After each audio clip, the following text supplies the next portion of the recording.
Good morning guys. Magandang araw sa inyo lahat kahit pangit ang gising ko. Nakakainis eh. Guys, yung alaga kong kalapate, pinatay ng aso namin. Kakalungkot. Pinuntahan ng aso namin sa kwarto. Patay na yung kalapate ko. Ang cute pa naman. Sayang. Nakakalungkot. Lungkot ako pagising ko ngayon. Warak na yung kalapati ko. Hindi man kinain, pinatay lang ni Isoy. Yung aso kong maitim na mataba. Alam bugbugin ko ng aso. Wala man akong magawa. Kahit na magalit ako, patay na yung kalapati. Sorry talaga sa kalapati ko. Ang cute pa naman. Wala na akong kalapati. Next time na lang ako magkakaroon ng kalapati.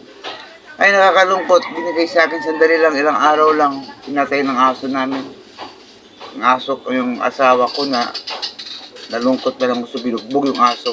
Wala akong magawa. Ay nako, talagang araw-araw problema ng tao. Iba-iba tayong problema pero ito, alaga ko namatay. Kaya alaga ko rin pumatay. Ay nako guys, hanggang dito na lang.